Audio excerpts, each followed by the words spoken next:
Hello students, how are you? कैसे हो आप सब? तो चलो आज करते हैं अपना new topic, fundamental concept in organic reaction mechanism. मतलब ऑर्गेनिक रिएक्शन हो रही है तो उसमें कौन से चेंजेस होंगे, उसकी मैकेनिज्म होगी तो किस तरह से होगी, इसको आज हम देखना है। तो सबसे पहले कोई भी ऑर्गेनिक रिएक्शन हो रही है तो पहले हम कोई भी एक सब्सटेंस लेंगे। मान लो कोई ऑर्गेनिक सब्सटेंस है, बराबर है। ऑर्गेनिक सब्सटेंस को हम आर कहेंगे। मान लो मैं ये बोल रही हूँ आर, जिसको हम कहेंगे ऑर्गेनिक मोलेक्यूल, बराबर है। ऑर्गेनिक मोलेक्यूल जो लेंगे उसके साथ, ये मान लो मेन ऑर्गेनिक है, उसकी उसके साथ किसी और की रिएक्शन होगी तभी तो ये होगा ना। तो उसको कहेंगे हम, उसकी किसके साथ रिएक्शन हो रही है, जिसके साथ रिएक्शन हो रही है उसको कहेंगे रिएजेंट। रिएजेंट, बराबर। रिएजेंट के साथ उसकी रिएक्शन हो रही। अब होगा क्या, क्योंकि ये ऑर्गेनिक कंपाउंड और ये रिएजेंट, इनके बीच में जब भी होगा तो इनके बॉन्ड ब्रेक होंगे। इनके जो भी होगा, कार्बन कार्बन जो भी होगा, यहाँ पे भी कोई भी, मान लो AlCl3 है, जो भी है, तो यहाँ पे बॉन्ड ब्रेक होगा, यहाँ पे बॉन्ड ब्रेक होगा और इसकी प्रेजेंस में ये वर्क होगा। या तो ये भी हो सकता है, मैं जो बोलूं उस पर ध्यान रखो, यहाँ पे बॉन्ड ब्रेक होगा तो यहाँ पे भी मैंने ऐसा लिया कुछ Cl2, तो यहाँ पे Cl है तो उनके बीच में भी बॉन्ड ब्रेक होगा। जो मैं बोल रही हूँ समझ में आ रहा है?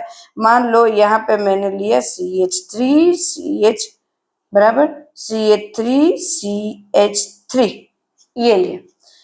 अब इसकी रिएक्शन इसके साथ हो रही तो यहाँ पे बॉन्ड ब्रेक होगा और यहाँ पे भी बॉन्ड ब्रेक होगा, यहाँ पे भी बॉन्ड ब्रेक होगा। अब बनेगा क्या, तो क्या अब बनेगा उसमें intermediate. Intermediate intermediate but intermediate है वो लॉन्ग टाइम रहता नहीं है। ये इंटरमीडिएट कोई भी सॉल्यूशन सब्सटेंस जो भी बनेगा, लिक्विड फॉर्म में हो, सॉलिड फॉर्म में हो, जिस फॉर्म में हो, इंटरमीडिएट में क्या होगा, तो कि ये बॉन्ड ब्रेक हो रहा है तो ये इस तरह से बन जाएंगे CH3 अलग अलग, ये भी Cl ऐसे अलग। ये देखो ये Cl है, ये CH3 वो भी अलग अलग हो जाएंगे। तो यहाँ पे अलग अलग होंगे, डिफरेंट होंगे। देन उसके साथ क्या मिलेगा हमें, प्रोडक्ट्स मिलेंगे। क्या मिलेंगे, CH3Cl टू टाइम्स, दोनों के ये एक दूसरे के साथ है। इस तरह मैं जो समझा रही हूँ उस पर आपको समझ में आ रहा है? ऑर्गेनिक मोलेक्यूल ये लिया, रिएजेंट मान लो ये लिया Cl2L से, मान लो वो वर्क नहीं कर रहा, उसकी प्रेजेंट में वर्क हो रहा है तो मैंने ये लिया है Cl, बराबर। इंटरमीडिएट ये बना और प्रोडक्ट ये बना। कभी कभी ऐसा भी होगा कि बाई प्रोडक्ट भी मिलेगा, एक ही प्रोडक्ट नहीं मिलेगा, बाई प्रोडक्ट भी मिलेगा। ये तो मैंने ऐसा लिया कि बाई, ये दो प्रोडक्ट ही मिले तो बाई प्रोडक्ट, तो यहाँ पे बाई प्रोडक्ट्स मिलेंगे, जो भी होंगे बाई प्रोडक्ट्स हमें मिलेंगे। क्लियर हुआ? पर ये स्टेप जो होगा उसमें साथ साथ में क्या होगा, तो कि एनर्जी चेंजेस भी होगी। मतलब क्या होगा, तो कि यहाँ पे मैंने लिया, उसका बॉन्ड ब्रेक हुआ, तो यहाँ पे जब बॉन्ड ब्रेक हुआ तो एनर्जी में चेंजेस हुआ। बॉन्ड ब्रेक करने के लिए एनर्जी चाहिए तो हमें देनी पड़ेगी एनर्जी। यहाँ पे भी हम बॉन्ड एनर्जी, हम एनर्जी दे रहे हैं इसलिए बॉन्ड ब्रेक हो रहा है। तो साथ में न्यू बॉन्ड क्रिएट हो रहे हैं तो बॉन्ड एनर्जी रिलीज करेंगे।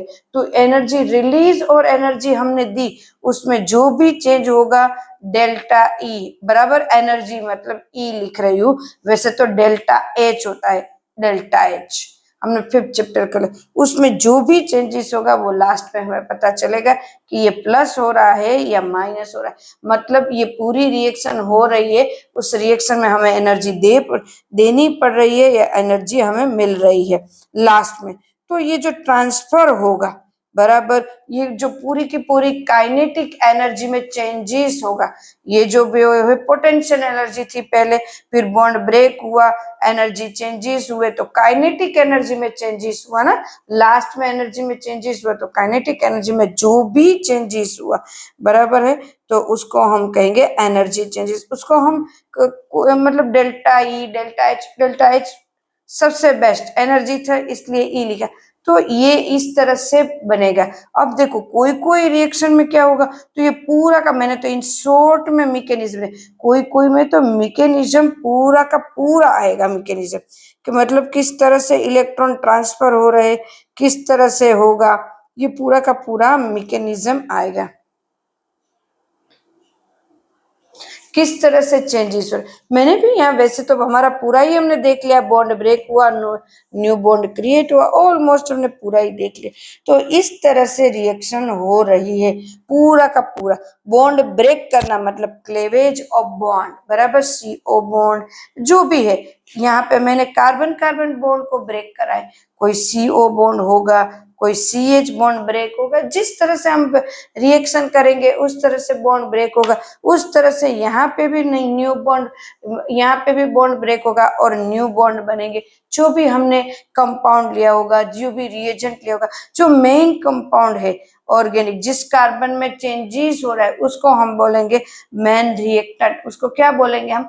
मेन रिएक्टेंट इसको बोलेंगे। और ये क्या होगा? रिएजेंट होगा। ये मेन रिएक्टेंट नहीं होगा, रिएजेंट होगा, ये होगा। क्लियर है एकदम से? तो बहुत अच्छे से मैंने समझाया कि fundamental concept of organic reaction का क्या होगा, और मैकेनिज्म है वो हमें आएगा जब हम कोई ऑर्गेनिक की रिएक्शन इस तरह से करेंगे तो हमें मैकेनिज्म भी आएगा। बट यहाँ पे मैंने ऑलमोस्ट मैकेनिज्म के बेस पे ये थोड़ा सा इंटरमीडिएट में बताया है, इतनी डिटेल में मैंने नहीं बताया। एक एक इलेक्ट्रॉन का बाद जब भी आगे जाएंगे हम मैकेनिज्म जिस तरह से आएंगे, यहाँ पे इतना आता है तो इस तरह से, जिस तरह से आएंगे उस तरह से हम मैकेनिज्म आपको बताएंगे। तो ये था fundamental of concept of organic reaction mechanism. Okay student, next video में फिर से मिलते हैं, तब तक के लिए बाय, टेक केयर।